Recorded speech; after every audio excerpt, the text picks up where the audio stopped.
Listo, ya regresé otra vez. Bueno, estaba preocupado porque la clase que había grabado al principio no se veía, pero no, ya sí se ve. Entonces, porque es que volver a grabar la clase es como complicado. Listo, muy bien, entonces estamos acá. Entonces, espiral de obligación de ganar para ganar.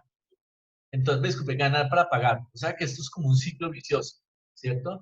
Una obligación, ¿cierto? Que conlleva a otra, y a otra, y a otra, y a otra, y así. O como dirían también en la Grupo Popular, abrir un hueco para tapar otro, ¿cierto? Eso es como más o menos lo mismo. ¿Alguien de pronto tiene de pronto una noticia o algo que compartir referente a este primer tema?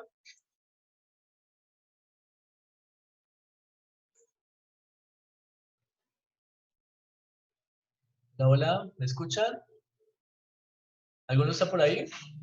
Sí, profe. Sí, profe. Ok.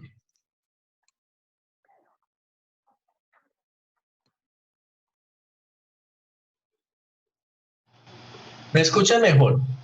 Sí. Sí, profe. Ah, listo. Yo Les- creo que el primer ejemplo sería bueno, pues, en torno a los presupuestos. Sí.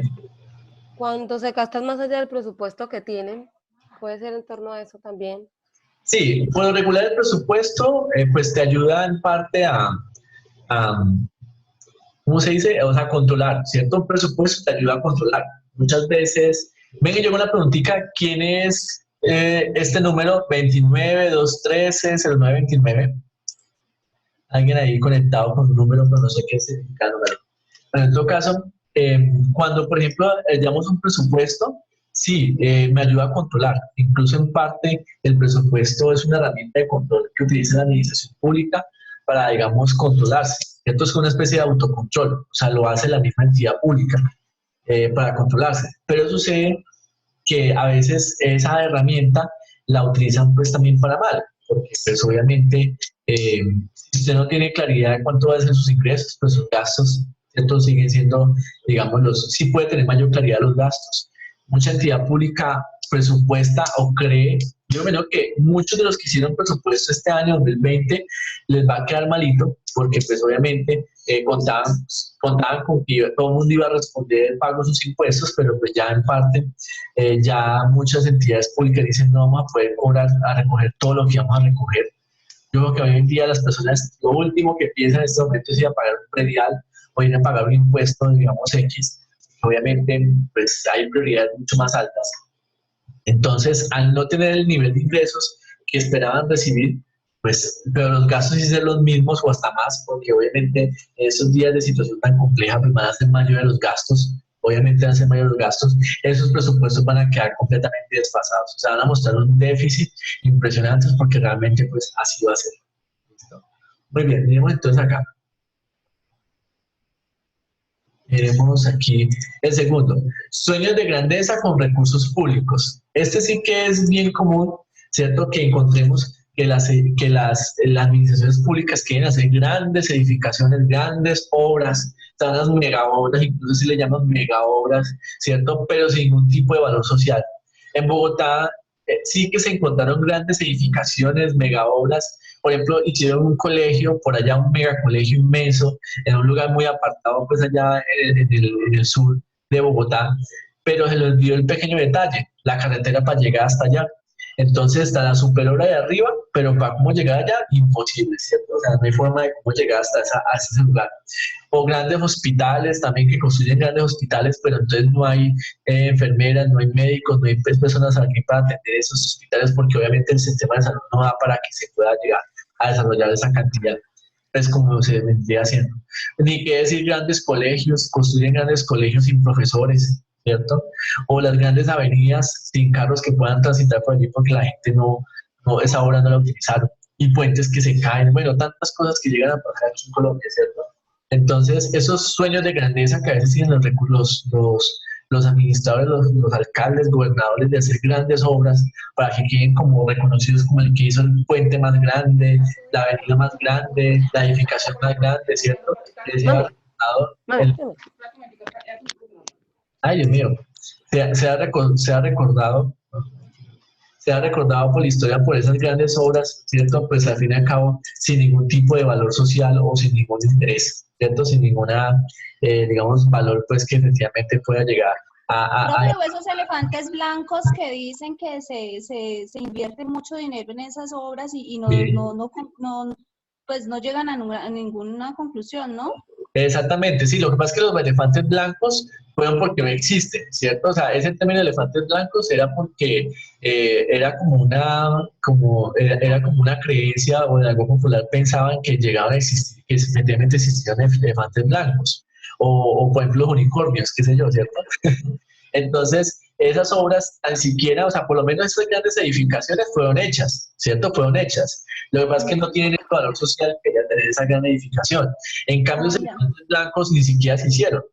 No sé si ustedes conocen en Pereira, ahí después de Cuba, antes de llegar pues a, a Home Center, esa gran superficie que se llama PriceSmart, ¿cierto? Ahí a mano derecha hay una edificación como en ruinas, como que ahí, como que estaban construyendo algo muy grande ahí y se quedó en eso, se quedó como en columnas, se quedó como en bases, se quedó como en esos cimientos ahí sin haber terminado nada. Ahí iban a construir un hospital, en esa esquinita iban a construir un hospital. Y sucede que después de que habían avanzado con todo eso, porque avanzaron bastante, si ustedes pueden ver ahí una estructura, un esqueleto, pero pues no hay, ¿cierto?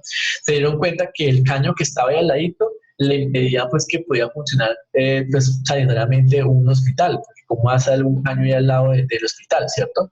Y que no podían tratarlo y que eso de vez en cuando se inunda, entonces el agua se rebosa, no, eso es una locura. Entonces, claro, ¿y quedó así? ¿Y quedó así? Nadie dijo nada, nadie dijo nada, nadie dijo nadie asumió el error pues, de planeación que tuvieron en un principio, nadie fue capaz de... Estudio de suelo. Sí, exactamente, o sea, como que, sí, ay, si nos equivocamos, si la plática se perdió, ¿cierto? Eso es un elefante blanco, ¿cierto? Porque nunca existió ese hospital que querían tener ahí, ¿cierto? Quedó ahí en un veremos, quedó en un medio de nada, ¿cierto? Entonces, y eso es triste, cuando muchos recursos se perdieron, y lo más importante, que era el hospital, que para qué servía, el hospital iba a atender a toda esa comunidad necesitada, pues también se quedaron sin hospital y siguen sin hospital, ¿cierto? Mire que hay en Pereira, por ejemplo, en Pereira está una clínica grandísima de Turín, la que antes tenía de Saluco, ¿cierto? Esa clínica inmensa, completamente dotada con todo, porque yo tengo un amigo que es profesional de salud, me dice que esa clínica por dentro, o sea, está dotada, o sea, tiene los equipos, tiene las camas, tiene todo dañándose, porque obviamente nadie lo está utilizando. Entonces, mire qué tristeza eso, ¿cierto? Qué detrimento patrimonial tan grande, eso ahí perdido, ¿cierto? Entonces, construir Hospital Universitario de Cali. Sí. ¿Qué pasa con ese hospital, Dale? No es un hospital que ya lo tienen inhabilitado por falta de recursos. Exactamente. Que los mismos mandatarios han desviado esos recursos para beneficio propio, incluso hasta de algunos médicos que privatizan esos servicios que se presentan ahí y dejan de funcionar esos establecimientos, ¿no? Sí, exactamente. Pero no es todo el hospital, es una parte que debe Por eso es una parte como por eso le cuidados digo, intensivos, como una UCI. exactamente, o sea, porque parte de esos servicios que se prestan ahí, en convenio con muchos políticos, los privatizan para ser beneficiados ellos, más no la población. Exactamente. Por ejemplo, acá en Obando tenemos el parque recreacional. Pasó lo que usted decía de estudios de suelos, él funcionó un tiempo, luego se dio el terreno y las piscinas se abrieron. Eso ya sirve piscinas para las ranatorias y los sapos, y han gastado cantidad de recursos disque reparando, sabiendo que ya saben que esos terrenos no sirven.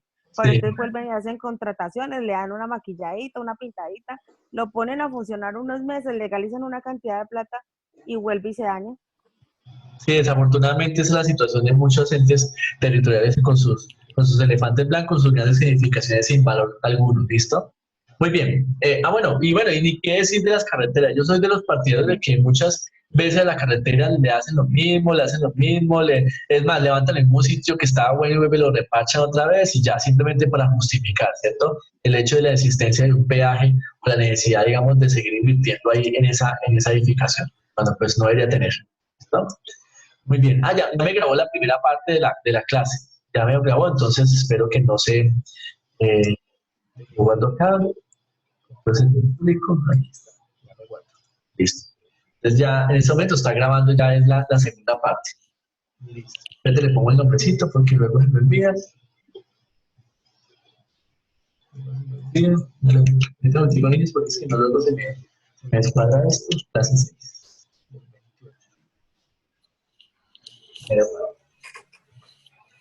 Listo, perfecto. Muy bien, entonces miremos el otro tema.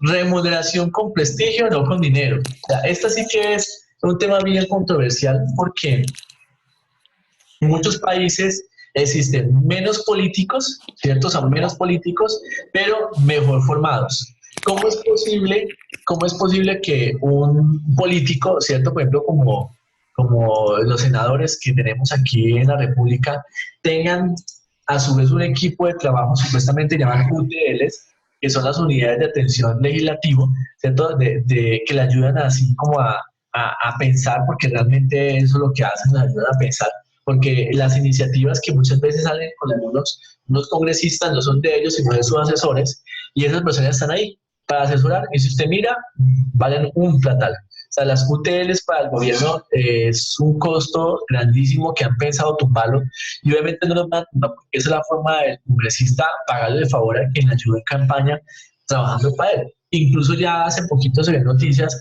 de cómo, por ejemplo, la UTL, el asesor de un congresista, pues su función no era ir a buscar votos, y mucho menos ir a buscar cómo hacer que un narcotraficante le apoyara, digamos, en la campaña a su candidato de elección. Entonces, imagínate, pues, para lo que sirven esas UTLs. Supuestamente de estar para asesorarlos, pero a la hora del té no lo asesoran.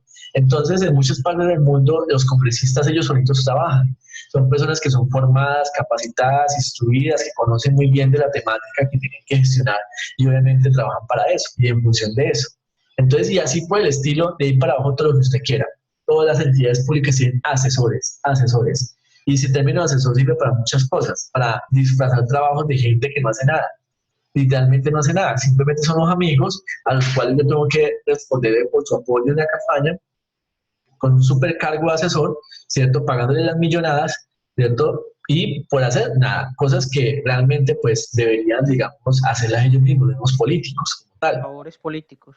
Sí, sí, claro. La cantidad de senadores que se presentan aquí, ¿no? Ganando demasiado dinero y a la final no hacen nada. Sí, y no hacen nada. Literalmente no hacen nada, ¿verdad? Qué tristeza. Eso es lo que da mucha tristeza. En muchas partes del mundo, por ejemplo en Estados Unidos, hay un congresista por cada estado.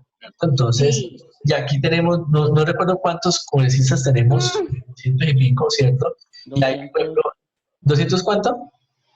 200 y pico, o sea, son mucha gente en todo caso, ¿listo? Incluso hay muchos de un mismo departamento que no hacen nada por el mismo departamento. Por ejemplo, Pereira, el Risaralda es un departamento que puso muchos congresistas. Pereira y Valle son uno de los departamentos que más congresistas ponen allá en el Senado. Y curiosamente no hacen nada. O sea, antes salen con unas perlitas y unas cositas que uno dice, bueno, esta gente, para eso le elegimos, para que vaya a hacer nada allá. Y a ganarse un sueldo sin hacer nada. Entonces, eso también en parte es racionalizar. Se ha pedido y se le ha pedido incluso a ellos mismos que se bajen el sueldo a la mitad. No lo han querido. ¿Cierto? Que se les pague por sesión que hagan, tampoco han querido, porque es que ni siquiera en eso son racionales. O sea, racional sería que me paguen por ir a trabajar, no por no ir a trabajar. ¿Cuántos congresistas llegaban, marcaban asistencia y se volaban? Literalmente se volaban, o sea, se volaban. O peor aún. Pero casi todos duermen allá, profe. Se iban a dormir o se iban a ir a jugar allá mientras que estaban sesionando en vez de estar trabajando. O peor aún, se decían los incapacitados, ¿cierto? Se sacaban los incapacitados de no saber, o sea, de la enfermedad que no tenían para no cumplir y para que les pagaran. Entonces, eso en serio que es muy, muy triste, ¿cierto? Muy triste que en un país como este, donde no hay recursos, se gaste de esa forma la plata.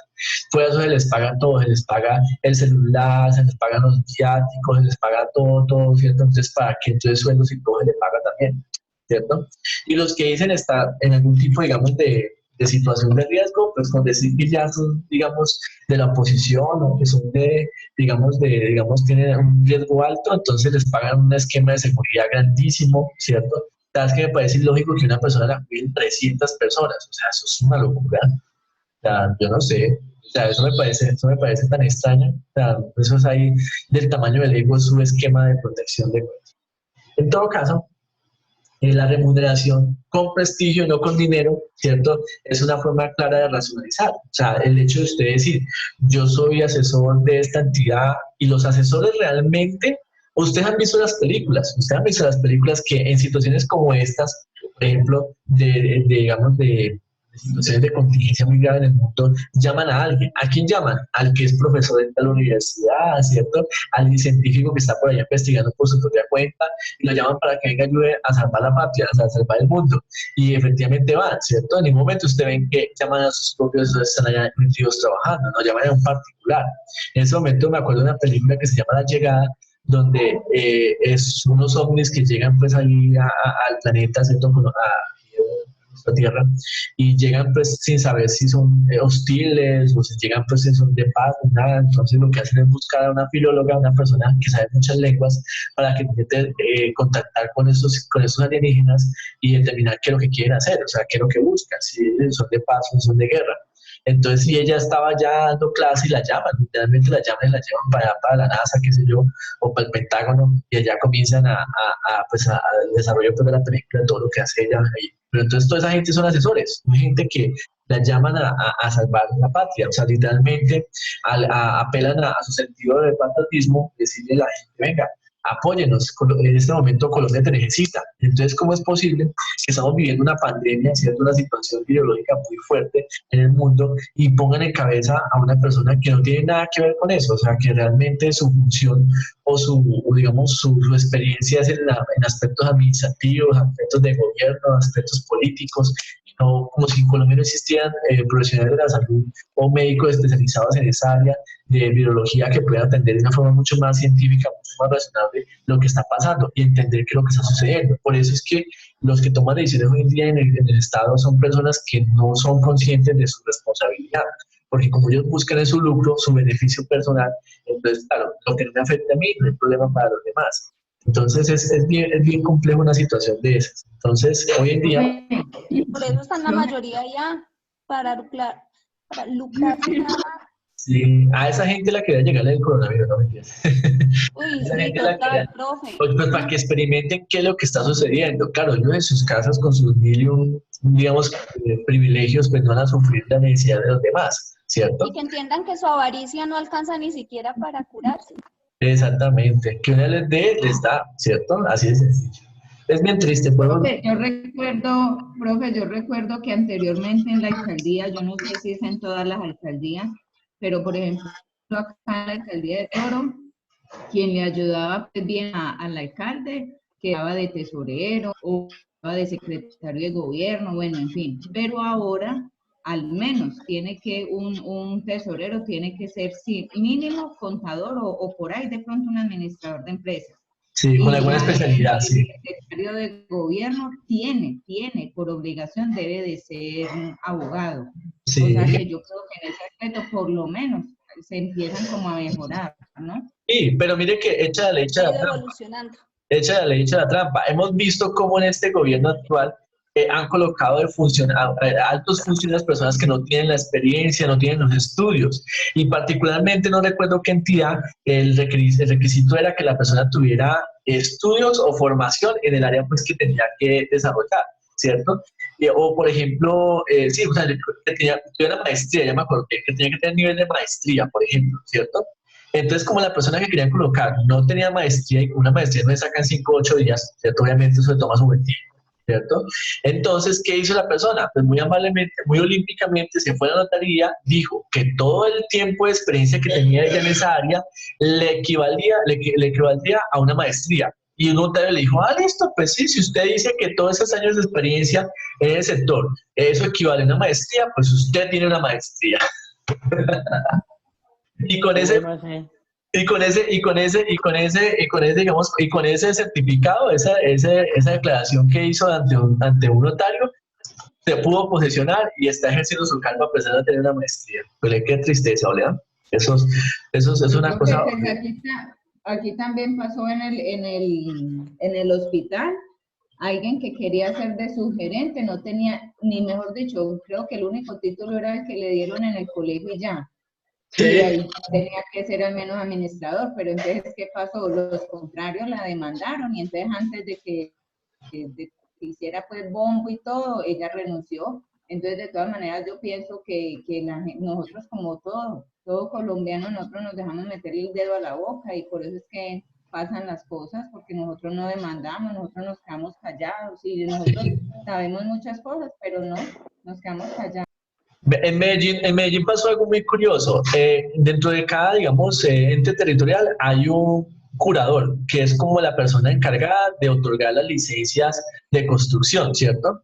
Y la norma exigía que obviamente pues que un arquitecto profesional en esa área, ¿cierto? Porque pues si yo no soy arquitecto, pues yo qué voy a saber si esa obra va a cumplir condiciones técnicas o no y para darle pues permiso, ¿cierto? O sea, yo no puedo poner a alguien ahí que no esté calificado pues para hacer eso.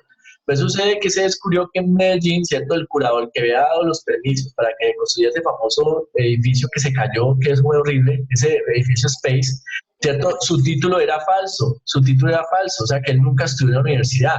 De pronto pues sabrá de eso porque obviamente pues uno trabaja tanto tiempo con eso pues algo aprenderá, pero su título que lo validaba como la persona idónea para estar allí en ese cargo era falso. O sea, ¿cómo era posible? O sea, eso es una cosa muy grave. El que alguien en Colombia falsifique un título y diga, yo tengo por ejemplo una maestría, una especialización o un título de pregrado, cuando en mentiras no es cierto, eso es algo delicadísimo, delicadísimo. Y eso como que abunda porque hay gente que vende títulos. O sea, le preguntan a usted qué título quiere. Ah, que quiere un título de médico. Le hago el diplomita de médico bien bonito y se lo imprimo y se lo tengo ya grabado, ¿cierto? Y obviamente esa no es la situación. En Colombia también hubo una médica que la descubrieron, fue porque no era capaz de hacer supuestamente los procedimientos ¿cómo se llama? De cuando una mujer va a dar a luz. Parto. Exactamente. Ella supuestamente cada vez que tenía un parto le decía a un colega, a otro colega de turno que le reemplazara. Ay, venga, reempláceme, es que tal cosa, tal otra. Y por eso se dio cuenta que la vieja tenía un título falso de médica, porque la vieja no era capaz de enfrentarse a un parto. Pues obviamente yo me creo que eso es lo más complejo que puede tener, digamos, un médico. Y sobre todo, pues si es una cirugía, qué sé yo, si se complica, si es una cesárea, creo yo.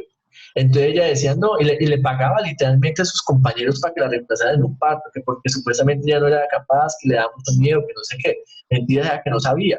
Y por eso fue que se dieron cuenta que la vieja no era médica, porque pues siempre eludiendo la responsabilidad. Entonces el día que hubiera una emergencia, entonces ¿qué hacía? Pues claro, si usted hace el médico para recetar acetaminofén en cada consulta, pues cualquiera es médico, ¿cierto?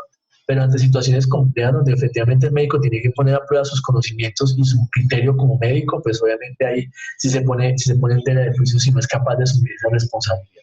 Entonces, en serio que esto en Colombia es bien complejo y eso como que está en nuestro ADN, entonces no sé si se podrá corregir algún día o cuántas generaciones tendrán que pasar para que esto se salga de nosotros porque es bien complejo. ¿Cierto? Y por último, dice, no más empresas privadas de gestión pública. Aquí también se evidencia mucho el despilfarro de los recursos porque muchas entidades públicas, ¿cierto?, le entregan a privadas la gestión y la función que le corresponde a ellos y pues, precisamente pues, para hacerla, ¿cierto? Cuando la puede hacer, por ejemplo, en la misma municipio, en el mismo departamento. Aquí, incluso en Cartago, hubo mucha controversia con el Instituto de Tránsito, ¿cierto? En muchos municipios, tránsito hace parte de la secretaría, digamos, de gobierno o alguna secretaría especializada, pues, en el municipio, dependiendo de la categoría, del tamaño. Pero cuando ya el municipio es tan grande y expides, por ejemplo, licencias de conducción, expide, por ejemplo, trámites pues, de registro de vehículos, todo eso que es tan técnico, porque realmente hay aspectos técnicos, el expedir esas placas, esas licencias, todo eso, son aspectos muy técnicos. Entonces los gobiernos comenzaron a decirle a terceros, o sea, a particulares, encárguese usted de eso. Esa función que es pública, que es de la entidad pública, la encarga usted. Y usted muy amablemente lo hace. Entonces, ¿cómo es posible que, por ejemplo, las multas sean impuestos? Porque las multas hacen parte de los impuestos y gran parte de esa multa, de ese valor que recuperan de la multa, se lo queda a un privado. Y lo que recibe la entidad pública es dar gracias en algunos casos o algunas miserias ahí de migajas de lo que recuperan en las multas. Cuando el dinero de ninguna multa le pertenece al municipio, la entidad pública, no a la entidad privada. Entonces, claro, se vuelve un negocio impresionante de entidades privadas haciendo la gestión pública que le corresponde pues, al municipio, con recursos del municipio y simplemente ellos se ganan toda, porque muchos de esos funcionarios son pagados por el municipio. Entonces, no es posible que si yo le entrego esto a una entidad privada, pues hasta yo tengo que pagarle a sus trabajadores. O sea, eso es imposible. O sea, de donde acá yo tengo que pagarle a sus directivos, a sus funcionarios, pues para que puedan desarrollar la actividad que entonces para eso más bien yo lo hago. Más bien yo me encargo de eso, ¿cierto? Y le cuento que ahorita las entidades públicas, cuando tienen sus institutos de tránsito, son su caballito de Troya. O sea, en serio que ahí detrás de eso va mucho escondido. Van nóminas paralelas, van gastos que no tienen que ver, y como están por fuera, entonces como que no hay mucho control.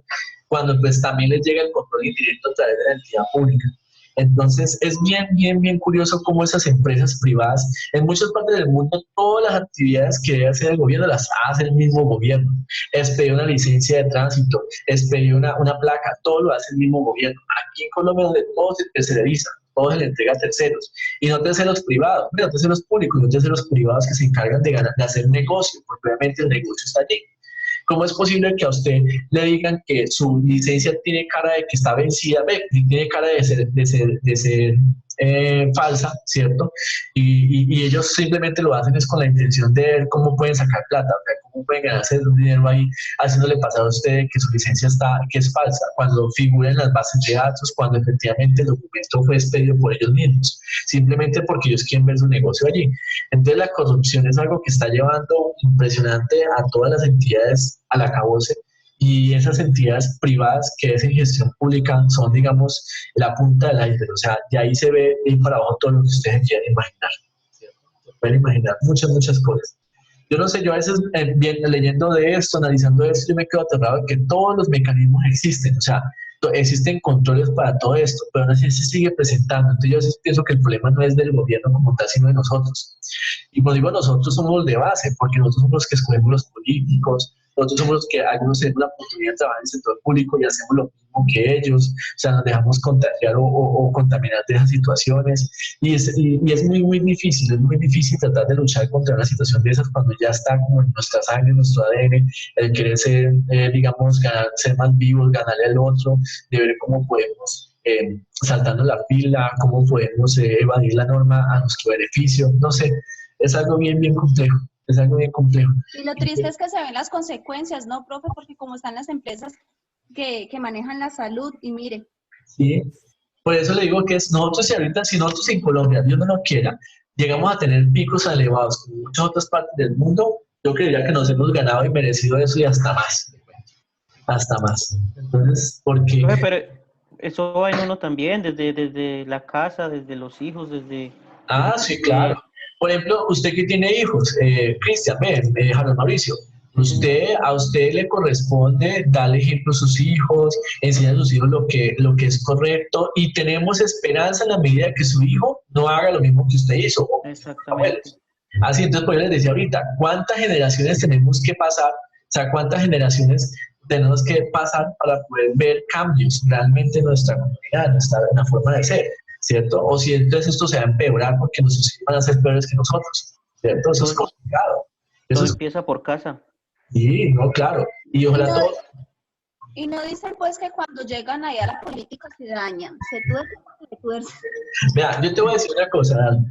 Yo he tenido la oportunidad de llegar al sector público porque he llegado por mis méritos, o sea, porque he necesitado a alguien que sepa sobre algo y he llegado allá, ¿cierto? O porque he tenido, digamos, la oportunidad de ir a un sitio y ese viene muy bien y esa persona me recomienda con otra sí. Pero siempre he estado en una posición que si a mí me llegan a pedir plata de mis ingresos, o sea, lo que me tienen que pagar, no lo acepto. Y sencillo, no lo acepto. Y me lo han ofrecido, en varias ocasiones me han dicho, vea, le vamos a pagar tanto, pero entonces tanto es mío y tanto es suyo. Yo digo, no, señor, lo mío es mío, ¿cierto? Yo no tengo por qué recibir dinero de las otras personas, y menos para otras personas que no estén haciendo nada para mi trabajo. O sea, nada me están apoyando en mi trabajo. Entonces, yo me he esforzado a mantenerme así, al punto que yo dije, si este año no recibo ninguna entidad pública, pues no la recibo, y punto. Algo veré qué hacer, o sea, algo veré qué hago, ¿cierto? Pero gracias a Dios, pues mi convicción no la he tenido que llevar al límite del punto de decir, no firmo en todo el contrato porque entonces me están pidiendo alguna cosa. Menos mal como que también. Yo lo digo es por ejemplo, en la campaña pasada, que estuve cerca de personas en las cuales quisieron incursionar en ese medio, que les gusta tema de la política, que quieren hacer una buena gestión. Entonces querían incorporarse, ¿sí?, en el cuento de la política y todo eso. Entonces siempre el comentario era, no, usted vaya, usted se daña, usted se tiene que torcer porque se tiene que torcer. Pues yo me refiero más que todo pues a las personas que ya están directamente involucradas con todo el tema de la política. Sí. Sí, tiene toda razón. Pues en parte yo digo que pues todo en esta vida pues también depende de también sus valores, de cómo usted fue criado, por así decirlo, ¿cierto? Entonces usted puede estar No, sí, claro. en medio de muchas malas personas, pero pues es usted el que tiene que responder. O sea, cada uno tiene una convicción a la cual responder, ¿cierto? Sí, claro. Y si la presión es demasiada, pues entonces huya de ahí, corra. Exactamente, sí. Así mismo pasó también con alguien muy conocido. Siempre he trabajado de sector y cuando le tocó secretario de salud, hubo un momento donde él vio que no, que, o sea, que estaba arriesgando demasiado por poco y dijo, no más, y me retiro de buena manera, sin enemigos, y dije, no más, dijo que le había resultado un trabajo mejor y chao. Sí, sí, es así considero yo que también debe ser, digamos, la posición de muchos. Y con el tiempo las entidades comenzarán a ver cerradas todas las puertas y verán que no pueden trabajar pues como lo estaban haciendo antes y efectivamente pues habrán cambios, por eso esperemos, porque es que yo no puedo creer, por ejemplo, tú que también has estado fuera del país, porque cuando uno está por fuera del país y ve que todo el mundo se comporta bien, que nadie tira basura en el suelo, que nos pega las costumbres. Exactamente, nosotros nos quedamos aterrados y nos comportamos igual que ellos, ¿cierto? Total. Yo me quedo aterrado, por ejemplo, la vez que tuve la oportunidad de ir a los parques de Disney, y tú también me contaste que fuiste a Disney, ¿cierto? Uno ve ya que la gente no tira la basura en el suelo, la gente busca el carro, la basura la echa, y uno también no busca. Todos esos parámetros que tiene ya impuesta pues la sociedad allá, es verdad. Sí. Que yo digo, ¿por qué los colombianos no somos así allá? O sea, porque aquí tenemos que venir y cumplir con cada uno de lo que ya está establecido, lo hacemos bien, si simplemente pasar la calle es obligación del peatón hacerlo por donde están las señalizaciones, aquí no lo hacemos. Exactamente, sí, tienes toda la razón. Entonces eso no vemos mucho en la parte cultural que nos inculquen, ¿cierto? Y también está en oro, ¿cierto? Entonces, si todos ponemos un poquito, por ejemplo, en ese momento nos tenemos que guardar. Yo he salido exclusivamente a comprar comida y a pagar una factura porque me llegó una carta diciendo que si no la pagaba, pues capaz que me sacaban de aquí y me llevaban allá al foco de contaminación. O sea, yo me quedé aterrado sacando la novela que me llegaban de esa entidad que yo pensé que era más solidaria con eso. Y obviamente me tocó el banco, casi 2 horas en el banco, así guardando distancia de 1 metro, con tapabocas y guantes para ir a pagar esa factura. O sea, me quedé aterrado porque no, solamente salía al supermercado y regresaba de nuevo a la casa. Entonces es bien complejo cómo nos estamos comportando a la fuerza bien, porque no hay más de otra, así es triste, niño. Entonces, ¿qué nos queda entonces como trabajo independiente? Ya en estos últimos 5 minutos que nos quedan, les vamos a ver acá la plataforma. Está. Listo. Aquí en la plataforma tenemos la actividad número 6, indicadores de eficiencia y eficacia. Entonces sucede lo siguiente, la forma en que las entidades de control hacen el seguimiento, la evaluación a la gestión como tal y el resultado de los entes territoriales es a través de indicadores. ¿Listo? Entonces, ¿yo qué quiero que ustedes hagan? Ustedes van a leer este documento que está acá. ¿Sí lo ven aquí? Dice, control del sector público, tema 2, clase 6, material de lectura. Este documento es una guía para la construcción y análisis de indicadores de gestión, en su versión 3 del 2015. Ustedes van a leer ese documento, ¿listo? Y cuando hayan leído el documento, se van a detener a hacer 2 actividades. Ojo, pues que son 2 actividades en una. El primero es un comparativo entre los indicadores, que vale la mitad. Y el segundo es un análisis de noticia. Entonces dice acá, deberá elaborar un comparativo del indicador de eficiencia. O sea, van a tomar el indicador de eficiencia y ustedes lo van a comparar con otro que ustedes consideran. Ahí está el listadito. Incluso está en la tipología de indicadores a partir de la página 31. Ahí les digo entonces incluso en qué página está. Entonces ustedes cogen el indicador de eficiencia, ¿cierto? Y lo comparan con otro de su elección. Hay como 6 más, ustedes escogen uno y lo comparan con ese otro. ¿Listo? Ojo, pues que son comparativos, ¿cierto? O sea, hay que identificar los aspectos en común, en diferente, y obviamente hay que dar un ejemplo, ¿cierto? O sea, dentro del comparativo hay que dar un ejemplo. ¿Listo? La segunda parte es, ¿cierto?, consultar una noticia del ámbito nacional o regional, ya dependiendo de ustedes cómo lo encuentren, donde se ponga en práctica la definición y aplicación del indicador de eficiencia, ¿cierto? Entonces ustedes van a ver que el indicador de eficiencia es muy complejo, es muy amplio, tiene, digamos, muchas vértices. Ustedes van a buscar una noticia de regional o nacional donde se hable sobre la eficiencia, sobre cómo se evaluó la eficiencia y si efectivamente pues se cumplió con el indicativo como tal de eficiencia, ¿cierto? Entonces deberán citar la fuente, obviamente tienen que decir de dónde sacar la noticia, ¿cierto? Y entregar pues como tal el análisis de dicha noticia, ¿cierto? En torno a la eficiencia, ¿listo? Entonces ya saben pues, leen el documento, aquí está el documento, a partir de la página 31 en adelante están los indicadores, hacen el comparativo de eficiencia, ¿cierto?, con otro que ustedes elijan y luego entonces hacen el ejemplo de eficacia, ¿cierto?, dependiendo de la noticia que ustedes encuentren libre nacional o regional. ¿Listo? Entonces todo eso en un archivo PDF, por favor, les pido que me pongan archivos PDF, no me suban documentos de Word o algo así. Y ojo pues con la portada también. Recuerden que hay una rúbrica y la rúbrica contempla cumplir pues con lo que está evaluado. Si ustedes me van a subir trabajos sin portadas y no lo suben en PDF, les comienzo a castigar la nota ahí y les comienzo a calificar más bajito por no cumplir la rúbrica, ¿listo?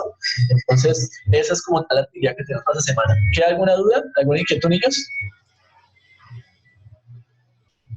Profe, ¿para qué fecha? Para los 8 días, sí, recuerden que cada actividad es una semana para... ¿Listo? Profe, dentro de 8 días es la última clase. No, no es la última clase, hoy es la clase 6, son 8. No, dentro de 8 días. No, recuerden que nosotros estamos atrasados una semanita de clase, ¿listo? Hoy es la clase 6 y son 8, ¿listo? Listo, profe, gracias. Ok, cualquier Listo, cosa... profe, gracias. Y estamos hablando entonces. Muchas gracias, niños, nos vemos pronto. Chao, profe, gracias.